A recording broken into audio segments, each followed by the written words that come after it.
Hi, everyone. Good afternoon. So I got some good news and I got some bad news. The bad news is Christy Wallace got stuck in New York City today, and so she sends her regrets. She is not able to join us here today, but Christy I'm going to channel my inner Christy Wallace with me. The good news is you only have to listen to me for 10 minutes, okay? And then we've got some other great speakers coming on, and when Christy called this morning, she said, Kathleen, I'm not going to be able to make it. I said, no problem. I said, what do you want me to talk about? She said, talk about total world domination for women. Great, I can do that.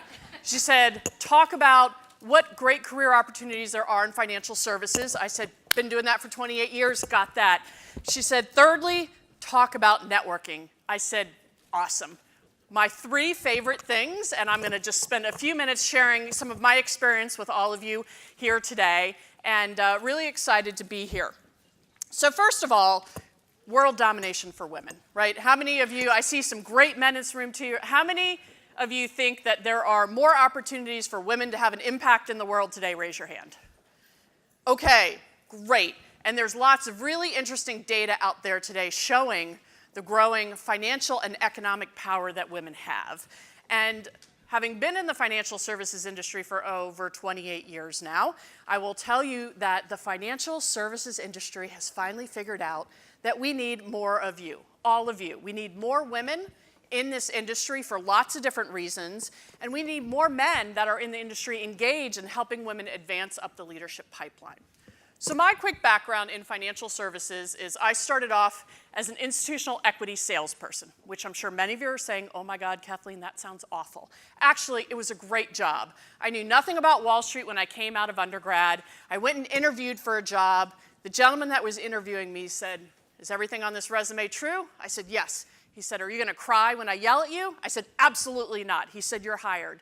Next thing I knew was I was starting a job with a very fast-paced environment, great group of people, and I knew nothing about investing, but I knew I could learn a lot.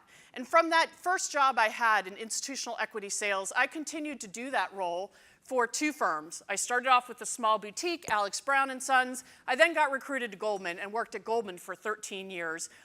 Fabulous experience, both great firms. I worked with a small firm, and then I worked with a much larger firm. And then, guess what happened? The financial crisis of 2008. So, what did I decide to do? I decided that I wanted to become an entrepreneur. So I actually retired from Goldman, decided that I wanted to start a business on investing in women, and I did. And I launched my own consulting practice trying to help financial services firms understand the benefit of having women in their organizations and what women can bring to the bottom line of companies in investment products. And through that, I was actually able to join a firm called Pax World Management. Pax partnered with Sally Krawcheck. Some of you may know Sally. Anyone here know Sally Krawcheck? Awesome boss, great visionary. And I got the opportunity to start working with Sally. And I also got the opportunity to work with Sally when she purchased what was 85 Broads and which is now Elevate Network. And Elevate Network is a network, global network of women through lots of different chapters all over the United States. We've got chapters abroad. And the importance of an organization like Elevate, and there's a few Elevate members here in the room. Christine runs the Boston chapter here. Audrey's also a member too, so if you've got any questions, and we've got another Elevate, any other Elevate members here? The great thing about Elevate was it created a network of women across all different kinds of industries, across all different stages of your professional career that you can interact, both in person at events. They have over 600 events a year, but also you can connect online. And by connecting online, not only can you be investing in yourself to be learning new things or tapping into other resources, but you can also be reaching out to other people in the network to help maybe solve a problem you're working on, or maybe if you want to get smarter about something going on in your industry, or maybe you need a client that needs help. And that's really the power of a network. I always say that relationship capital is one of the most important assets that you can have at any stage of your career. And you might just be starting off, or you might be having done something for over 20 years and wanting to make a change.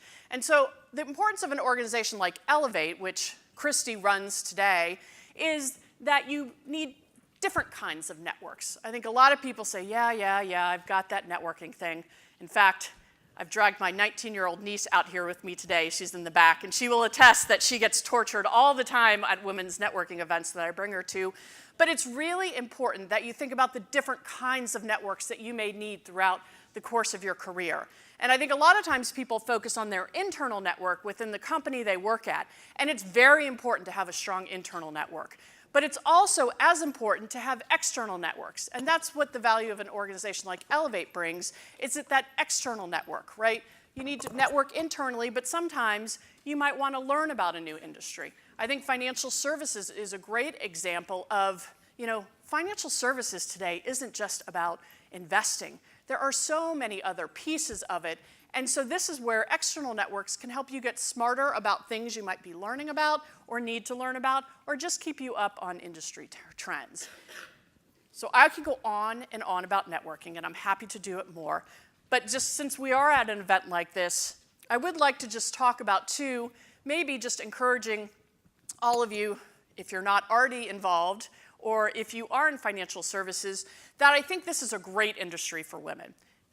I started off doing a job in equity sales. I then had the opportunity to pivot, become something a bit more entrepreneurial. I then worked for a sustainable asset management firm.